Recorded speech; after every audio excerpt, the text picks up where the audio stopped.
তোমরা শুনতে পাচ্ছ? জি স্যার। জি স্যার, শুনতে পাচ্ছি। আচ্ছা, একটু অপেক্ষা করো, সবাই ঢুকুক, তারপর স্টার্ট করবো। হ্যাঁ,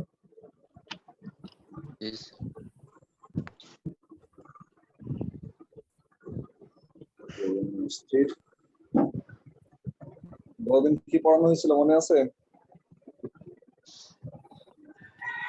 স্যার লাক্স ফ্ল্যাট মতবাদ। লাক্স ফ্ল্যাট মতবাদ না? আচ্ছা, গুড। তো লাক্স ফ্ল্যাট মতবাদ কি জিনিস বলতে পারবা?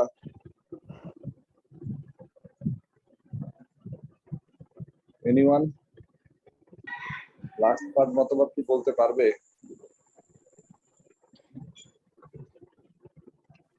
অক্সাইড গ্রহণ, অক্সাইড ত্যাগ। হ্যাঁ, কি বললা? অক্সাইড আয়ন, স্যার অক্সাইড আয়নের গ্রহণ আর অক্সাইড আয়নের ত্যাগ। আচ্ছা, গ্রহণ করলে কি হয়, ত্যাগ করলে কি হয়?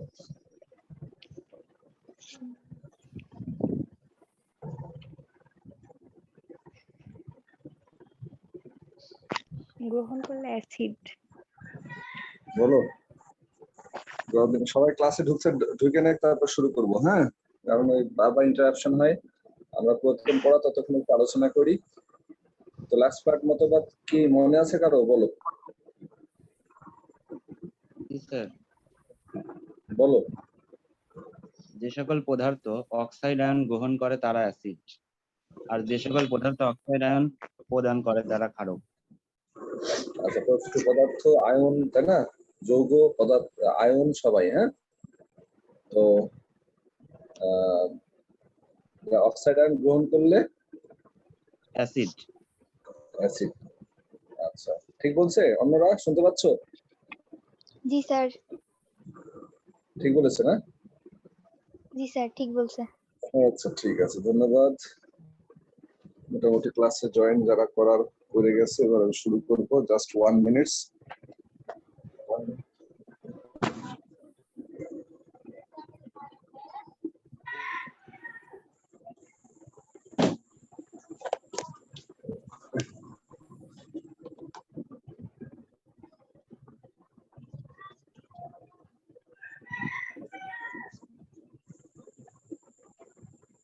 কবিতাকে আমি দেখতে পাচ্ছি। কবিতা, আমাকে দেখতে পাচ্ছ? আর আপনাকে দেখা যাচ্ছে না। আচ্ছা, তাই? ঠিক আছে, একটু দেখার ব্যবস্থা করছি।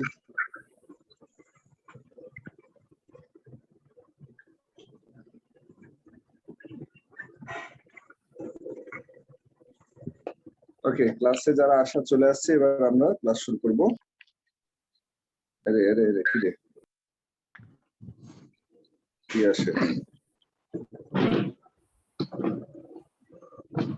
হ্যাঁ, ওকে, সবাই ভালো আছো নিশ্চয়ই? জি স্যার। আলহামদুলিল্লাহ। আজকে 24 জন আছে ক্লাসে, ধন্যবাদ ক্লাস আসার জন্য। তো এখন আমরা নেক্সট অংশ শুরু করি, অর্থাৎ পড়ায় আসি। ঠিক আছে? তো আমি বলেছিলাম যে প্রথমে একটু ভিডিওর মধ্যে আসতে হবে, একটু তোমাদের রেকর্ডিং কি বলে, মানে এভিডেন্স যাকে বলে, যে আমরা ক্লাসে যে আছি তার এভিডেন্স। হ্যাঁ, একটু কষ্ট করে 1 মিনিটের জন্য হলেও ভিডিওর মধ্যে আসো, জাস্ট 1 মিনিট। হ্যাঁ, ওকে। হ্যাঁ, আমি কবিতাকে পাচ্ছি, বাকি বিল্লাহ মুরসালিন, ওকে আমরা ভিডিওর মধ্যে আসছে, ধন্যবাদ।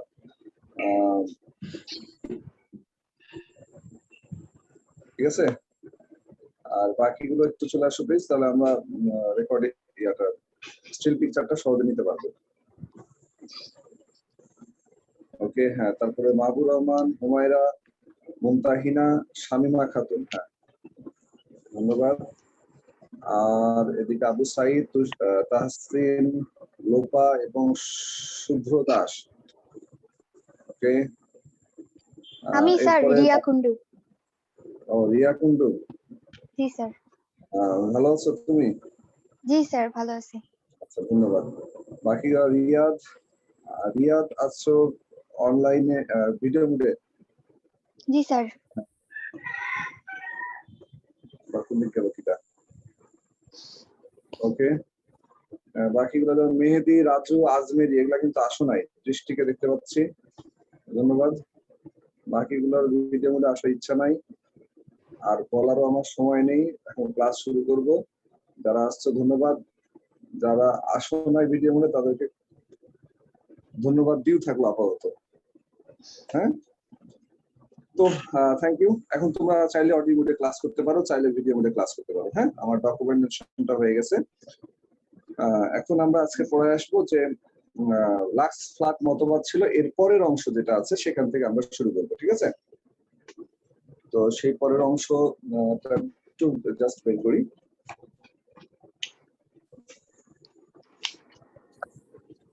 এরপরে যে অংশটা আছে সেটা হচ্ছে উসানোভিস মতবাদ। হ্যাঁ, এই মতবাদের নামটা হচ্ছে উসানোভিস।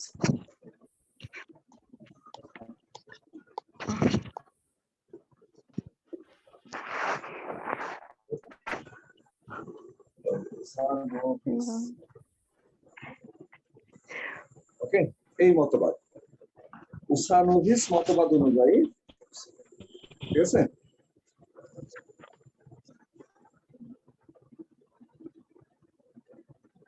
ওকে, এই মতবাদ অনুযায়ী আমরা অ্যাসিড ক্ষারককে জানার বা চেনার চেষ্টা করব, ঠিক আছে? তো আমরা সবাই মিউট হয়ে নেই, মিউট হয়ে আমরা শুরু করতেছি, ঠিক আছে? তো এই মতবাদ অনুযায়ী কোনটা অ্যাসিড কোনটা ক্ষার আমরা একটু দেখার চেষ্টা করি। তো দেখো এখানে বলা হয়েছে যে অ্যাসিড কারা, উসানোভিস মতবাদে অ্যাসিড কারা, তাদের বলা হয়েছে যে সকল পদার্থ ক্ষারককে প্রশমিত করতে পারে তাদেরকে অ্যাসিড বলা হয়, যারা ক্ষারককে প্রশমিত করতে পারে, ওকে, এদেরকে অ্যাসিড বলা হয়। দ্বিতীয় কথায় বলা হয়েছে যে সকল পদার্থ ইলেকট্রন গ্রহণ করে প্রশম অণুতে পরিণত হয় তারা অ্যাসিড। তাহলে প্রথম কথাতে যদি আমরা আসি, যে সকল পদার্থ ক্ষারককে প্রশমিত করতে পারে, যেমন সোডিয়াম হাইড্রক্সাইড, এটার সাথে আমরা HCl বিক্রিয়া করব, তাহলে এখানে সোডিয়াম ক্লোরাইড লবণ তৈরি হবে, সাথে পানি, তাই না? তাহলে এটা হচ্ছে ক্ষারক, এই ক্ষারককে প্রশমিত করতে পারছে HCl। সো উসানোভিস মতবাদ অনুযায়ী HCl হচ্ছে অ্যাসিড। কি বুঝতে পারলা কথা আমার? মুরসালিন, কবিতা, হ্যাঁ, এরা অ্যালাইভ আছে, বাকিগুলো নট লাইভ। আচ্ছা, তো ব্যাপারটা কি বুঝতে পারছো? আর এরপরে যে সংজ্ঞা বলা হয়েছে যে যে সকল পদার্থ ইলেকট্রন গ্রহণ করে, যে সকল পদার্থ ইলেকট্রন গ্রহণ করে প্রশম অণুতে পরিণত হয় তারাও অ্যাসিড, ঠিক আছে? ওকে, এই মতবাদটা বেসিক্যালি অম্ল ক্ষারক প্রশমন বিক্রিয়ার উপর প্রতিষ্ঠিত।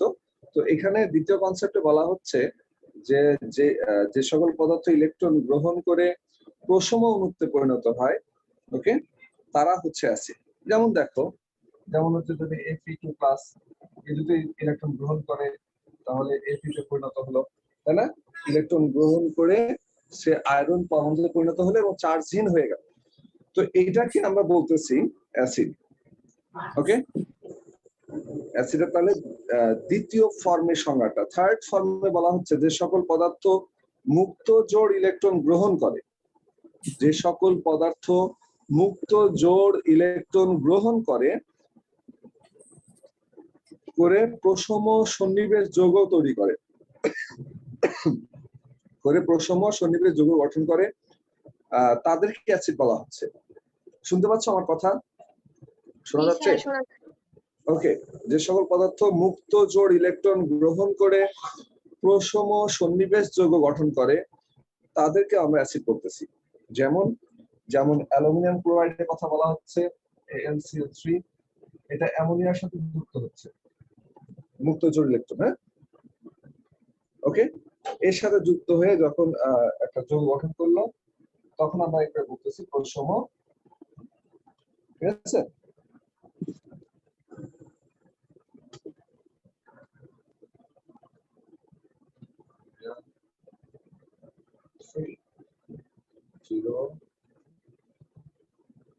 ওকে, এই হচ্ছে তোমার উসানোভিস মতবাদ অনুযায়ী অ্যাসিডের সংজ্ঞা। তাহলে তিনটা সংজ্ঞা কিন্তু আমরা এখানে পাচ্ছি। প্রথমত, যে সকল পদার্থ ক্ষারককে প্রশমিত করতে পারে, ঠিক আছে, যারা ক্ষারককে প্রশমিত করতে পারে তাদেরকে আমরা অ্যাসিড হিসেবে বিবেচনা করতেছি। যারা যে সকল পদার্থ ইলেকট্রন গ্রহণ করে প্রশম অণুতে পরিণত হয় তাদেরকে আমরা অ্যাসিড বলতেছি। যে সকল পদার্থ মুক্ত জোড় ইলেকট্রন গ্রহণ করে প্রশম সন্নিবেশ যৌগ গঠন করে তথা জটিল যৌগ গঠন করে, সন্নিবেশ যৌগ তথা জটিল যৌগ গঠন করে, তাদেরকে অ্যাসিড বলা হয়। ক্লিয়ার হয়েছে তো কথাগুলো? শুনতে পাচ্ছ? আমাদের কিন্তু বই নাই, অর্থাৎ তোমাদের তো বই এখনো নেওয়া হয় নাই। তো আমরা যতটুকু ভালো করে শুনবো, পারলে ছোট করে নোট করে রাখবো, হ্যাঁ, পারলে একটু লিখে রাখবো, তাহলে কিন্তু আমাদের জন্য বিষয়টা ক্লিয়ার হবে বা ভালো হবে। তো এই হচ্ছে আমাদের অ্যাসিডের সংজ্ঞা। এবার আমরা নেক্সট সংজ্ঞা আসি, ক্ষার কারা। ওকে, এর অংশটা হচ্ছে ক্ষার কারা। তো যে সকল ক্ষারের সংজ্ঞায় বলা হচ্ছে যে সকল পদার্থ অ্যাসিডকে প্রশমিত করতে পারে, ঠিক আগেরটার ভাইস ভার্সা। অর্থাৎ অ্যাসিডের ক্ষেত্রে পড়ছিলাম কি, যে সকল পদার্থ ক্ষারককে প্রশমিত করতে পারে তারা অ্যাসিড। তাহলে এখন আমরা পড়তেছি ক্ষার কারা বা ক্ষারক কারা। যে সকল পদার্থ অ্যাসিডকে প্রশমিত করতে পারে তারাই ক্ষার। ঠিক আছে, ওকে। এরপরে যে সকল পদার্থ ইলেকট্রন দান করে প্রশমন বিক্রিয়া সম্পন্ন করে তারা হচ্ছে ক্ষার। ইলেকট্রন দান করে প্রশমন বিক্রিয়া সম্পন্ন করে তারা ক্ষার। ঠিক আছে, তো এটা কেমন? যেমন তুমি দেখো, আমি যদি এখানে লিখি, দেখতে পাবা কিনা? এখানে লিখে দেখা যাবে? দেখা যাচ্ছে? দেখো তো। জি স্যার, দেখা যাচ্ছে। দেখা যাচ্ছে। তাহলে এই বিক্রিয়ার ক্ষেত্রে দেখো, এখানে সোডিয়াম কিন্তু, এই সোডিয়ামটা কিন্তু ইলেকট্রন ত্যাগ করছে এখানে, তাই না? সোডিয়াম পরমাণুটা ইলেকট্রন ত্যাগ করে সোডিয়াম ক্লোরাইড প্রশম যৌগে পরিণত হচ্ছে। ওয়েট করুন।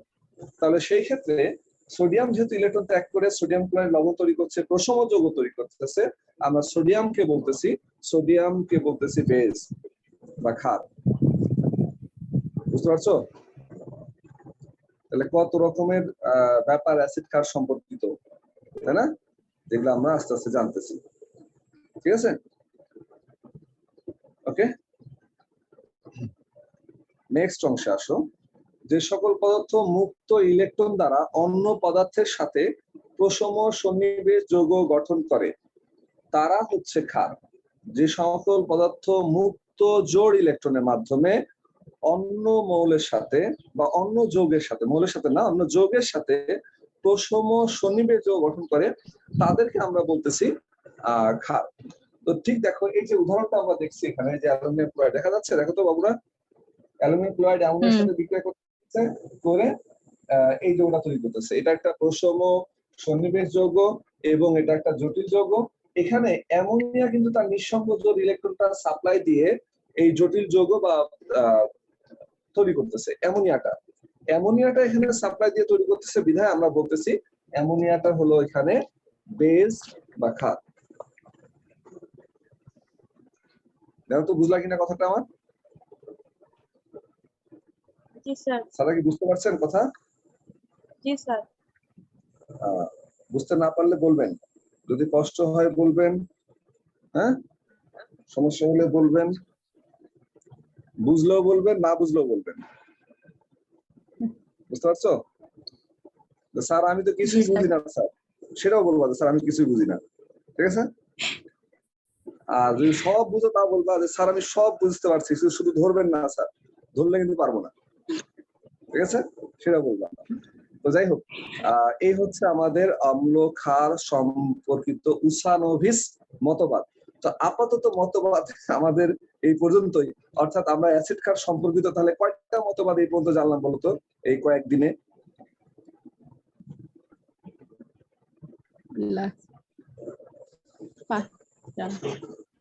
কয়টা? 5টাই তো মনে হয়। 5টাই মনে হচ্ছে? মনে হলে হবে, একটু মনে একটু চাপ দিয়ে দেখো তো কয়টা বের হচ্ছে। হ্যাঁ, 5টা মতবাদ। ঠিক আছে, তো এখন এই 5টা মতবাদ মনে রাখা কিন্তু বেশ কঠিন, তাই না? তবে মনে রাখতে হবে। ঠিক আছে, বিশেষ করে দেখো তোমরা student of chemistry, forever chemistry, মৃত্যুর আগ পর্যন্ত কেমিস্ট্রি থাকবে তোমার সাথে জড়িত, বুঝতে পারছো? ধরো ইন ফিউচার এজ হয়ে গেল, বয়স হয়ে গেল, তখন যদি কেমিস্ট্রি বানানটা ভুলেও যাও, তাও মনে হয় মানুষ বলবে যে তুমি কেমিস্ট্রি স্টুডেন্ট।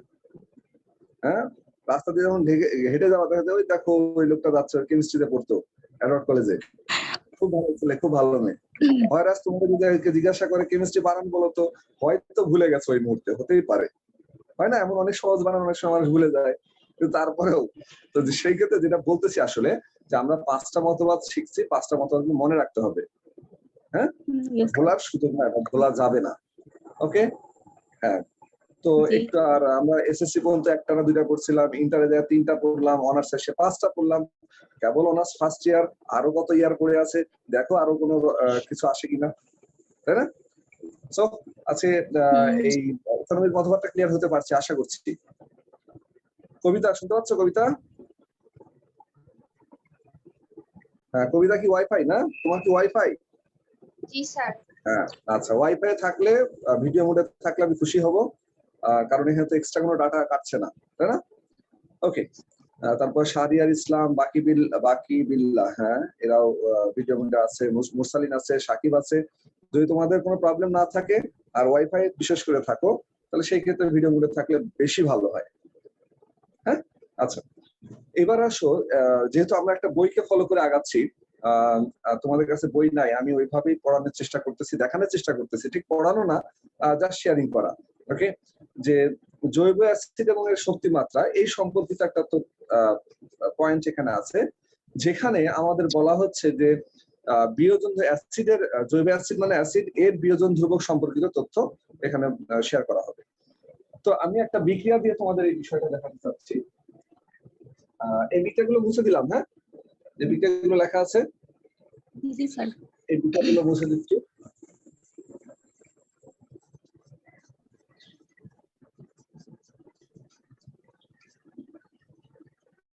ওকে, এখন আমরা দেখব যে অ্যাসিডের বিয়োজন ধ্রুবক সেই সম্পর্কে তথ্য, যেমন এই বইয়ের টপিক আকারে যেটা দেওয়া আছে, organic acid and its strength, অর্থাৎ অর্গানিক অ্যাসিডের যে শক্তি মাত্রা। আমরা জানি আমরা কিন্তু বিভিন্ন অর্গানিক অ্যাসিড খেয়ে থাকি।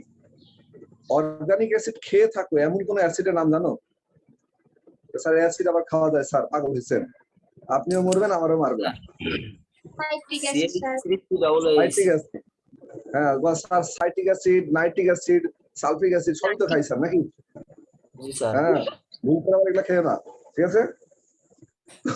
হ্যাঁ, কবিতা যেটা বললো সাইট্রিক অ্যাসিড, ওকে।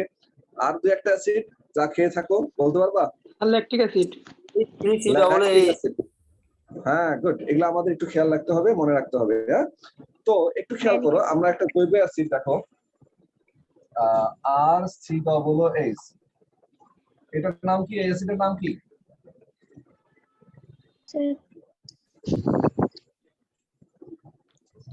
এই অ্যাসিডের নাম কি? আর এর তো দেওয়া নাই, নাম তো বলতে পারবা না, বাট এটা তো জৈব অ্যাসিড। আর এর মান যদি H হয় এটা ফর্মিক অ্যাসিড, আর এর মান যদি CH3 হয় এটা হচ্ছে acetic acid, ethanoic acid, right, acetic acid বা ইথানোয়িক অ্যাসিড। তো এইটা যখন আয়নিত হয় তখন কিন্তু এরকম আয়ন তৈরি করে, ঠিক আছে? এটা আয়নিত হয়ে এরকম আয়ন তৈরি করে, দেখো তো আমরা চিনতে পারছি কিনা, ঠিক আছে? তাহলে এই যৌগটার নাম কি জানো? Hydronium ion. Hydronium ion. আরেকটা নাম আছে কিন্তু, গতদিন আমরা শিখেছি, হাইড্রোক্সোনিয়াম আয়ন। হ্যাঁ, হাইড্রোক্সোনিয়াম আয়ন, ঠিক আছে? ওকে, মনে রাখতে হবে, গুড। এরপরে আমরা নেক্সট অংশে আসি। রিয়াদ ক্লাসে ঢুকতেছে, তাহসিন ঢুকতেছে, কি লাইন কেটে গেছে নাকি এদের? রিয়াদ তো ছিল, ওকে। তো এই ক্ষেত্রে ভরক্রিয়া সূত্র অনুযায়ী সাম্য ধ্রুবক, ভরক্রিয়া সূত্র অনুযায়ী সাম্য ধ্রুবকের কথা যদি বলা হয়, তো সাম্য ধ্রুবকটা কি এই সূত্রের ক্ষেত্রে? তাহলে আমরা দেখো এই সূত্রের ক্ষেত্রে সাম্য ধ্রুবক কি সমান লিখতে পারি RCO, এটা ঘনমাত্রা,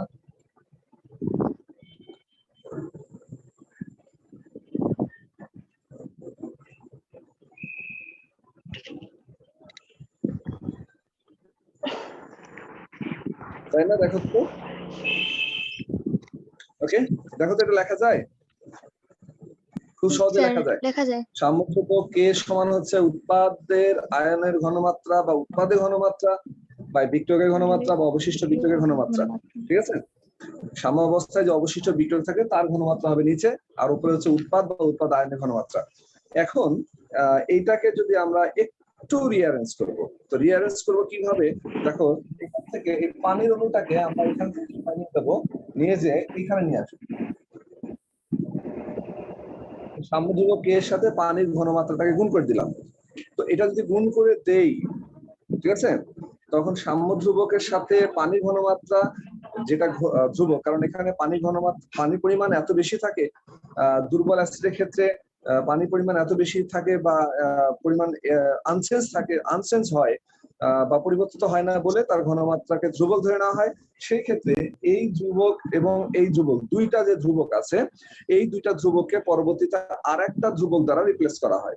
ঠিক আছে, সেই ধ্রুবকটাকে আমরা বলতেছি কে এ, এটা যেটাকে আমরা বলতেছি অ্যাসিডের বিয়োজন ধ্রুবক কে এ।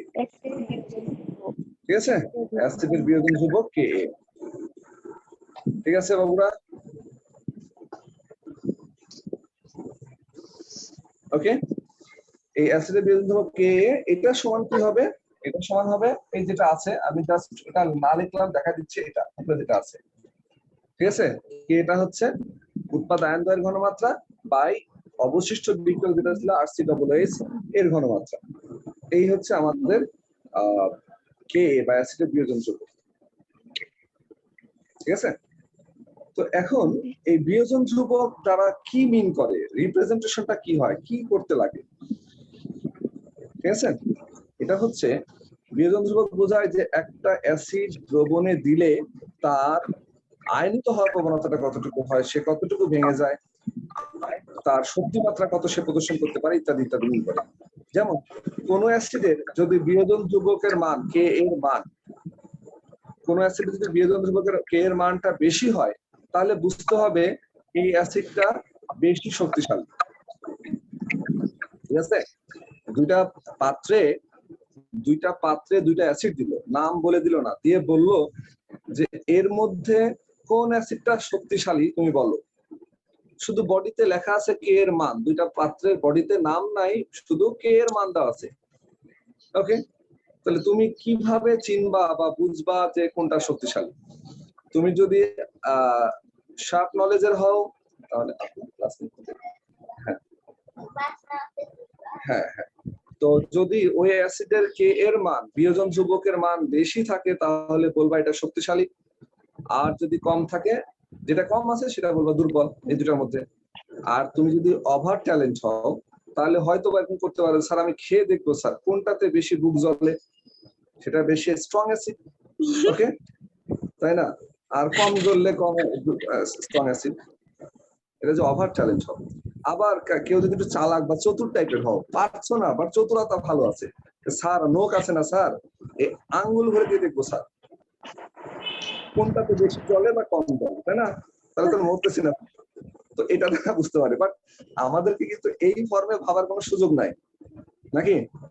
বা স্মেল নিয়ে বোঝার সুযোগ নাই। তো আমরা অ্যাসিডের বডিতে যদি কে এর মানটা দেওয়া থাকে, এই কে এর মানটা দেখে আমরা বলতে পারবো যে কোনটা তীব্র অ্যাসিড কোনটা দুর্বল অ্যাসিড।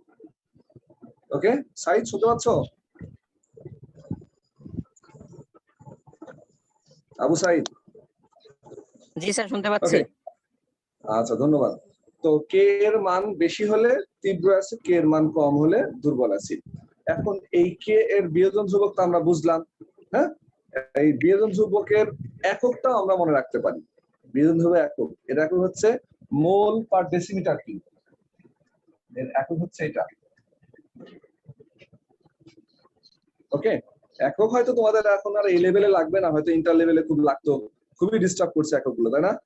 বিভিন্ন সময় এমসিকিউ তে অ্যাডমিশনে স্যার এককের অত্যাচারে স্যার অ্যাডমিশনই দেয়নি, এমন কেউ আছে নাকি? তো সেই কে সমান মোল পার ডেসিমিটার কিউব, এটা হচ্ছে বিয়োজন ধ্রুবক কে এর একক। আচ্ছা, ডেসিমিটার কিউব আর লিটার এর মধ্যে সম্পর্ক জানো তোমরা? এনিওয়ান? ডেসিমিটার কিউব আর লিটারের মধ্যে কোনো সম্পর্ক জানা আছে?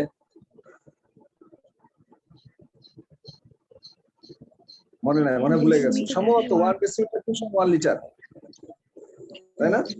যদি আমি ভুল না করে থাকি। ওকে, একটু সার্চ করে দেখবা স্যার ঠিক বলছে কিনা। 1 ডেসিমিটার কিউব সমান 1 লিটার।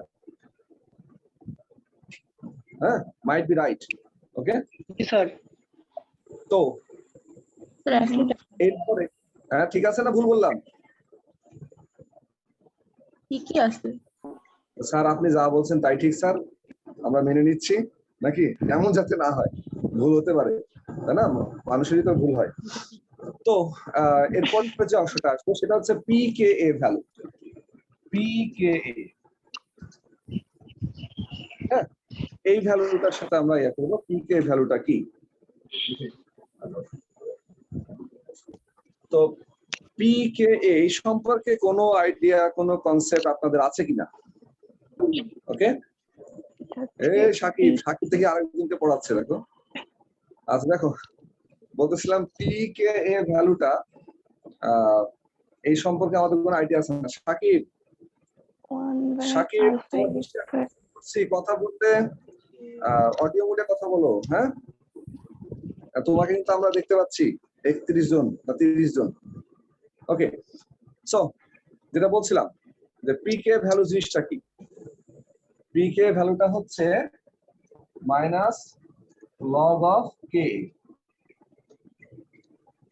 এটা নিশ্চয়ই আমরা জানি যে কে এ যে ভ্যালুটা আছে, কে ভ্যালু একটু আগে শুনলাম অ্যাসিডের বিয়োজন ধ্রুবক। এই অ্যাসিডের বিয়োজন ধ্রুবক ঋণাত্মক লগারিদমকে বলা হয় পিকেএ। ঠিক আছে, এই পিকে সমান হচ্ছে মাইনাস লগ অফ কে, তাই না? বলো তো বিষয়টা। হ্যাঁ, এটা হচ্ছে তার কি বলবো যে গাণিতিক ফর্ম। বাট গাণিতিক ফর্মটা একটু ব্যাখ্যায় যদি আসি, জিনিসটা ব্যাখ্যায় যদি আসি, সেটা হচ্ছে যে কোনো অ্যাসিডের বিয়োজন ধ্রুবক ঋণাত্মক লগারিদম মানকে আমরা পিকে বলি, এবং এই পিকে এর সাথে কে এর সম্পর্কটা অনেকটা ভাইস ভার্সা। কেমন? যদি কোনো অ্যাসিডের, তীব্র অ্যাসিডের কথা যদি বলি, তীব্র অ্যাসিডের কে এর মানটা বেশি হয়, তাই না? তীব্র অ্যাসিডের কে এর মানটা বেশি হয়। ওকে, তাহলে কে এর মানটা যদি বেশি হয় তীব্র অ্যাসিডের, ওই অ্যাসিডের পিকে এর মানটা কিন্তু কম হবে। দেখো, ঋণাত্মক লগারিদম, ঋণাত্মক form, log form as well as ঋণাত্মক ফর্ম। তো সেই ক্ষেত্রে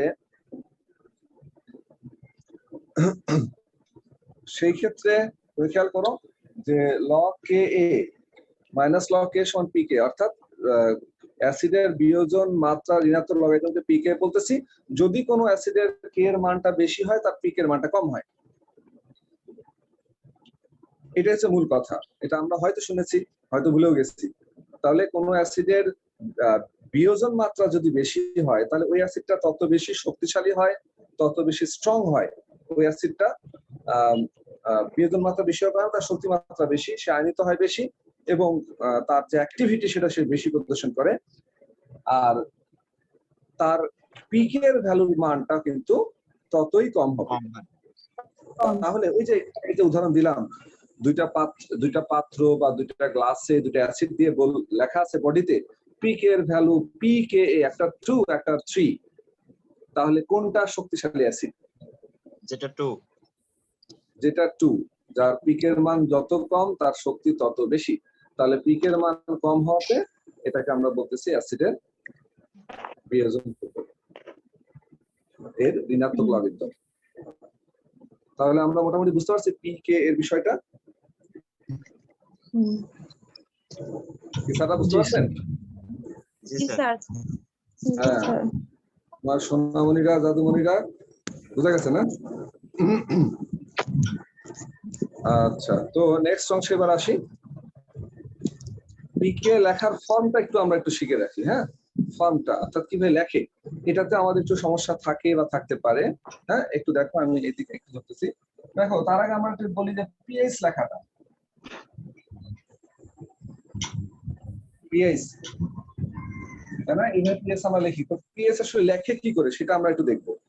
পিএইচ হচ্ছে যে পি এর উপর এইচ, নাকি পি কিভাবে লিখবো, এইচ কিভাবে লিখবো, একটু খেয়াল করো। বাচ্চার এই যে সাথেও বাচ্চা গেলে ইংলিশ লেখছে না, 4টা দাগ টানা খাতায়, ইংলিশের যে দাগটা খাতা থাকে না, 4টা দাগ থাকে না, জি স্যার। হ্যাঁ ওই খাতাতে আমরা যদি একটু দেখি দেখি ভাবতাম। হ্যাঁ বলো, কিছু বলছো? নিচের দাগে পি হয়, নিচের তিন দাগে। হ্যাঁ কি বললা? নিচে পি হয়, নিচের দাগগুলোতে পি হয়, উপরটা ফাঁকা থাকে পি লেখার হ্যাঁ সময়। রাইট রাইট, হ্যাঁ সেটাই তো। আমরা ওই যে ছোট হাতের অক্ষর এবং বড় হাতের অক্ষর লেখার সময় কিন্তু এগুলা মনে হয় ইউজ করা শিখেছি, তাই না? যে 4টা দাগের বড় হাতের অক্ষর লিখতে গেলে কিভাবে লিখতে হয়, ছোট হাতের অক্ষর লিখতে গেলে কিভাবে লিখতে হয়, এগুলা কিন্তু আমরা ওখানে দেখেছি। তো সেই ক্ষেত্রে একটু জাস্ট স্ক্রিন চলে গেল। হ্যাঁ শাহরিয়ার এবং মুরসালিন, হ্যাঁ আচ্ছা ওকে ধন্যবাদ। সেটা বলছিলাম এখানে পি লিখলে কিন্তু ছোট হাতের পি যদি লিখি কিভাবে লিখি, তাই না? দেখতে পাচ্ছ ছোট হাতের পি, আর এইচটা হবে বড় হাতে, এটা হচ্ছে পিএস লেখার সঠিক ফর্ম। যে ছোট হাতের পি হতে হবে এবং তার পাশেই কিন্তু বড় হাতের পি থাকতে হবে। ওকে, ছোট হাতের পি এবং তার পাশেই বড় হাতের এইচ, এটাই হচ্ছে অ্যাকচুয়ালি পিএইচ লেখার ফর্ম। রাদার দ্যান পি এর মাথার উপরে এইচ এমন যাতে না হয়, পি এর পাশে কিন্তু এইচ, অ্যাকচুয়ালি পি এর পাশেই এইচ, যেটা আমরা এখানে দেখতে পাচ্ছি। পিটা হচ্ছে ছোট হাতের আর এইচটা হচ্ছে বড় হাতের, পাশাপাশি থাকবে। হ্যাঁ এটা কিন্তু অনেক সময় তোমাদেরকে ভাইভাতে ধরা হয় যে পিএইচটা কেমন হবে ইত্যাদি। কি বুঝতে পারছো বিষয়টা? দেখো তো। জি স্যার। ওকে, হ্যাঁ আচ্ছা। তো ঠিক তাহলে পি কে এটা যখন আমরা লিখবো, হ্যাঁ তাহলে পি কে এটা লিখতে গেলে যদি এটাকে আমরা দাগ টেনে বড় করতে দিই,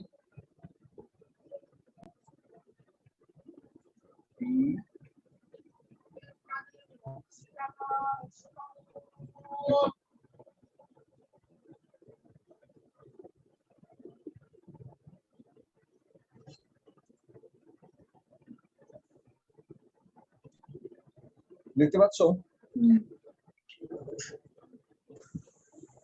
পি ছোট হাতের, কে বড় হাতের এবং পাশে এটা ছোট হাতের, দেখা যাচ্ছে? দেখো তো, বা লাইভ স্যার। করছে কিনা। তাহলে পি ছোট হাতে লিখলাম, পাশে কে লিখছি বড় হাতের, আর এটা পাশে ছোট হাতের। এই হচ্ছে পি কে এ লেখার ফর্ম। কি বুঝা গেছে স্যার? স্যার। ছাত্ররা, ছাত্রীরা, বাবুরা, জাদুরা, সোনারা, স্যার। মনিরা, বুঝছে? জি স্যার। আচ্ছা আমাদের হাতে আর 4-5 মিনিট সময় আছে, 40 মিনিটের ক্লাস। হ্যাঁ কারণ লাইন কেটে গেলে আর ঢুকবো না আমরা, তার আগে অবশ্যই শেষ করার চেষ্টা করব। তো লাস্ট কথাটা সেটাতে আসি, সেটা হচ্ছে পি কে এর মান যত কম হয় ওই অ্যাসিডটা তত তীব্র হয়, তাই না? কে এর মান যত বেশি হয় ওই অ্যাসিডটা তত তীব্র হয়। পুরো দেখা যাচ্ছে না, হ্যাঁ হ্যাঁ বোর্ডটা দেখা যাচ্ছে না? না স্যার, কি কাকে আমাকে দেখতে পাচ্ছ না, না বোর্ডকে দেখতে পাচ্ছ না, কোনটা? বোর্ডের লেখাটা পুরো দেখা যাচ্ছে না স্যার, একটু কর্নারে সরিয়ে দিলে ঠিক। এখন দেখো তো, আমি তো আসলে এটা দেখাচ্ছি, এখন পুরোটা দেখাচ্ছি না আসলে। জি স্যার, পিকে ওইটা তো দেখা যাচ্ছে ভালোভাবে। দেখা যাচ্ছে? এখন ঠিক এখন আছে দেখো তো। হ্যাঁ মোটামুটি যা আছে আজকের আলোচনা এখানে আছে, বেশি কিছু লেখা নাই। দেখতে পাচ্ছ এখন যার সমস্যা হচ্ছিল বললাম। তো সর্বশেষ যে কথাটা বলছিলাম স্যারেরা, সেটা হচ্ছে তীব্র অ্যাসিডের ক্ষেত্রে, পিক এর ভ্যালু হচ্ছে লেস দ্যান 1। পিক এর ভ্যালু তীব্র অ্যাসিডের ক্ষেত্রে লেস দ্যান 1, তীব্র অ্যাসিড যদি হয় পিক এর ভ্যালু লেস দ্যান 1, এটা মনে রাখতে পারো। ওকে স্যার, একটা স্ক্রিনশট নিব স্যার, জি একটা স্ক্রিনশট নিব স্যার, আরেকবার বলো, বুঝি নাই। একটা স্ক্রিনশট নিব। ও আচ্ছা, স্ক্রিনশট নেবেন। আচ্ছা দেখেন স্ক্রিনশট নেওয়া যাচ্ছে কিনা, নেওয়া যাচ্ছে? জি স্যার হয়েছে। আচ্ছা ধন্যবাদ। হ্যাঁ যেটা বলছিলাম, তীব্র অ্যাসিডের ক্ষেত্রে পিকের মান 1 থেকে ছোট হয়। এরপর হচ্ছে মধ্যম তীব্র অ্যাসিড, এটা একটু লিখে রাখতে পারো। মধ্যম প্রকৃতির তীব্র অ্যাসিডের ক্ষেত্রে একটা হচ্ছে সবচেয়ে স্ট্রংগেস্ট অ্যাসিড, যেটা তীব্র অ্যাসিড যারা বলতেছে, তার মান পিকের মান 1 থেকে ছোট।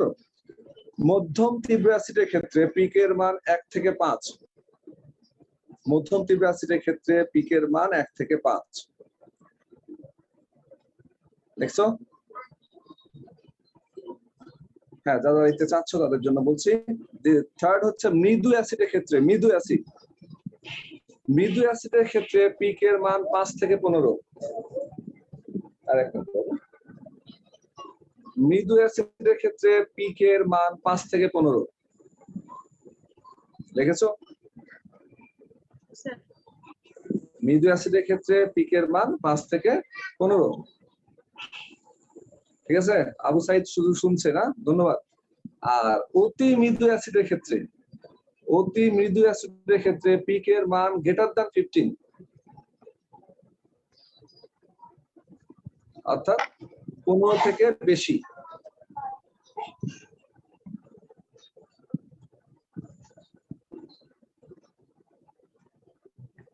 বুঝতে পারছো?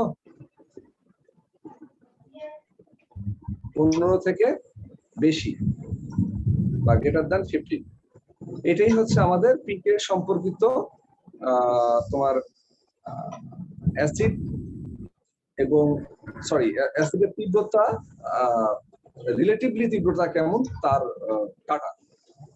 তাহলে পিকের মান আবার রিপিট করতেছি, তীব্র অ্যাসিডের ক্ষেত্রে পিকের মান লেস দ্যান 1, মধ্যম তীব্র অ্যাসিডের ক্ষেত্রে পিকের মান 1 থেকে 5, মৃদু অ্যাসিডের ক্ষেত্রে পিকের মান 5 থেকে 15, এবং অতি মৃদু অ্যাসিড সবচেয়ে দুর্বল অ্যাসিডের ক্ষেত্রে ইজ গ্রেটার দ্যান 15, 15 থেকে বড়। এই হচ্ছে পিকের ভ্যালু। তো আমার আলোচনা আজকে প্রায় শেষ, এখানেই সময় প্রায় শেষ। আমরা নেক্সট দিন জৈব অ্যাসিডের শক্তিমাত্রা, অর্থাৎ জৈব অ্যাসিডগুলোদের শক্তিশালী, তাদের শক্তিমাত্রাটা বিভিন্ন নিয়ামক দ্বারা প্রভাবিত হয়, সেই নিয়ামক গুলো আমরা আগামী দিন জানার চেষ্টা করব। ঠিক আছে? নেক্সট মঙ্গলবারে মানে ক্লাস হবে না, কারণ বুধবারে ঈদ না, নাকি ঈদের দিন ক্লাস করবা? এক কাজ করি, মঙ্গলবার দিন ক্লাস না করে ঈদের দিনই ক্লাস করি। জি স্যার ভালোই হয়। আপনি পারলে নিয়েন। জি স্যার, আপনি নিলে আমরা করব। হ্যাঁ যদি রাশেদ যদি রাজি থাকে তাহলে আমরা নিব। জি আচ্ছা। স্যার ঈদের দিন। তো যাই হোক, সম্ভবত নেক্সট মঙ্গলবার ক্লাস হ্যাঁ হচ্ছে না, স্যার নেওয়ার দরকার নাই। হ্যাঁ নেওয়ার দরকার নাই। স্যার ঈদের দিন এমনিতে বিকালে ঘুমায় থাকে, স্যার নেওয়া উচিত। আচ্ছা আচ্ছা, তো যাই হোক সম্ভবত নেক্সট মঙ্গলবার আমার ক্লাস, যেহেতু মঙ্গলবারে ক্লাস হয়তো হবে না, সেই জন্য ঈদের শুভেচ্ছা থাকলো। ঈদের পরের মঙ্গলবার থেকে হয়তো হবে, পরের সপ্তাহ থেকে। হ্যাঁ নেক্সট মঙ্গলবার যেহেতু ঈদের জি আগে, স্যার অগ্রিম ঈদ মোবারক আপনাকে। হ্যাঁ সেটাই বলতেছিলাম, আপনাদের স্যার সবাইকে আমরা ঈদের ঈদের দিন শুভেচ্ছা। একটা পুনর্মিলনী করতে পারি। আচ্ছা, তো সবাই ভালো থাকবা। ইনশাআল্লাহ ঈদের পরে আবার ক্লাসে দেখা হবে। যদি এর মধ্যে কোনো স্যারের ক্লাস নিতে হয় সেটা তো অন্য বিষয়। তাছাড়া নরমালি আমার ক্লাস যেহেতু মঙ্গলবার ঈদের আগের দিন, সো সেটা হওয়ার কথা না। ঠিক আছে? যদি কোনো স্যারের রিপ্লেসমেন্ট নিতে হয় সেটা ভিন্ন বিষয়। ওকে, তো সবাই ভালো থাকবা, সবাইকে ঈদের শুভেচ্ছা। সবাই সুস্থ থাকো, ভালো থাকো, বাসায় অবস্থান করো। ওকে, আর রেজিস্ট্রেশন করছো? রেজিস্ট্রেশন না স্যার। রেজিস্ট্রেশন করে নিও। হ্যাঁ টিকার জন্য, হ্যাঁ টিকা নেওয়ার জন্য রেজিস্ট্রেশনটা করে নিও।